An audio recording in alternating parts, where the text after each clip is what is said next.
तो आज आम बनवाई जाऊे कौन ना बिना पियाज रसुण किपरि अमृतभंडा तैयारी खटा होची आमे ताको देखिबा। तो एठी प्रथमे अमृतभंडा खटा पई हमको अमृतभंडा दरकार। तो अमृतभंडा को एमती काटी नेबे छुरी साहाय्य बा आपण चाहिले पनिकी रे मध्ये एमती काटी परिबे।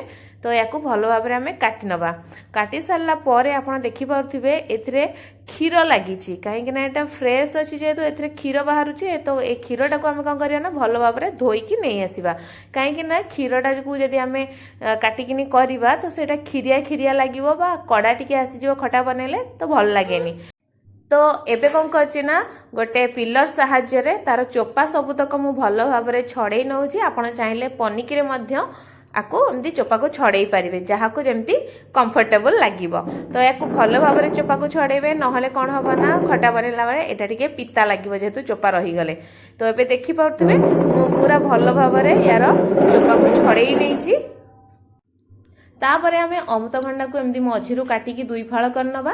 तापरे तार जो मझी अंशटा थाए बा जो मंजीर जो धड़ा अंशटा थाए ताको आपण चाहिले जेतिकी जति पारिबे सेतिकी आपण आकू बाहर करनेबे नहले ग्रेट कला बेले मध्ये सेटा बाहरी जिवो।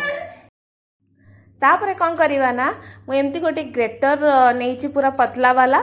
तो एबे सबुतक कौन करिवा ना एथिरे हमें कोरी नबा काहे ना जदी बड़ बड़ पीस करी खटा करिवा टिके माने जणा पड़ी जिवो आमे अमृतभंडा रे करिचु बोली नहले सिजिया पे टिके टाइम लागि थाए। तो एमती कद्दूकस कर देले बा ग्रेट कर देले कोन हबो ना एटा सिजिया पई बहुत कम समय लागि थाए आउ जणा भी पड़ना थाए एटा अमृतभंडा रे हेइची बोली। तो नेक्स्ट प्रोसेस रे कौन करिवा ना एठी मु किछि तेंतुली को आगुरु बतुरे की रखितली 10 मिनिट आगुरु। तो याकू कौन करिवा ना भलो भाबरे आमे चकुडी नबा जदि आपण बतुरे नथिबे ताले सांग सांग गरम पानी आधे पकई देबे तो एटा जल्दी एमती बतुरी जाई थाए। तो याकू भलो भाबरे चकुडी नबा चकुडी सारला परे ताकू जो मंजी अंशटा ताकू आमे बाहर कर दबा। तो चलतु एबे आमे खटा प्रस्तुत करिबा। तो ता पई प्रथमे आमे कड़ाई को भलो भाबरे गरम करिकी सेतरे 2 चम्मच रिफाइन तेल को पकेकी भलो भाबरे गरम करनबा। तापर आमे सेते गोटे सुखिला लंका को पकेबा आउ आधा चम्मच एथरे पकेई नबा कोन ना पंचु फुटण पकेया द्वारा आर टेस्टा बहुत भल आसी थाए। आउ फुटी गला परे सेते किछि भुसंग पत्र को पकेई नबा आउ सेटा टिके फुटी गला परे कोन करबानी जो कोरिकी आमे रखिथिले अमृतभंडा को एथिरे पकेई नबा। एबे ता सहित आमे कौन करिबा अल्प टिके लुण को पकेबा नहले आपण अमृतभंडा को देखिकिनी लुण को पकेबे आ पके सारला परे कौन करिबा ना बेसी नाही 2 मिनिट पर्यंत अमृतभंडा को टिके कसी नेबे काहे कि ना सेथिरे टिके पानी अंश बाहरी थाए। तो सेति पई से पानी की मारिया पई हमकु 2 मिनिट पर्यंत भलो भाबरे कसीबार अछि। एबे देखि पाउथिबे एटा टिके सुखा सुखा लागिलानी ना आपनको तो ता माने एटा टिके भाजी हे आसलानी बा अमृतभंडारू पानीटा हमर मरी गलानी। तो एबे आमे कौन करिबा ना सेथिरे आधा चम्मच देई दबा हळदी गुंड आउ आधा चम्मच देई दबा कोन काश्मीरी लाल मिर्ची पाउडर। आपण चाहिले एठी लंका गुंड मध्ये पकेई पारिबे किंतु काश्मीरी लाल मिर्ची पाउडर पकेले कोन हबो ना यार कलरटा बहुत बढ़िया भाबरे आसी थाए। एबे कौन करिबा ना ए सब मसला को आधेरे भलो भाबरे कौन करिबा ना आउ 2 मिनिट पर्यंत कसी नबा जेमिति कि हमर अमृतभंडाटा कोन हबो ना भलो भाबरे भाजी हेइ जिवो बा सिजी जिवो। तो एटा में भाजी हबार 2 मिनिट हो गलानी।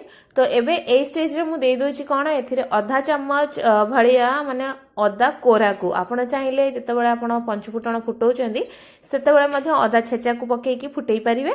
एबे याकू बेसी नाही आउ गोटे मिनिट पर्यंत माने भलो भाबरे याकू भाजी नबा बा कसी नबा।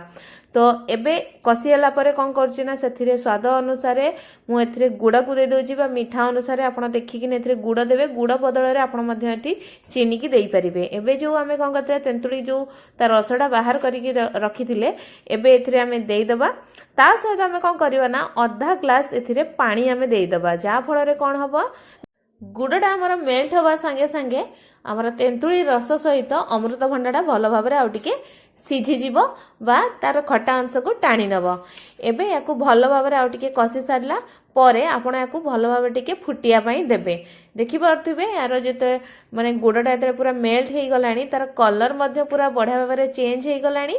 तो ए स्टेज रे आमे दे देबा कोन आउ आधा चम्मच कळा लुण जा फल रे खटा रे एटा पकेले तार बहुत बढ़िया फ्लेवर मध्ये आसी थाए।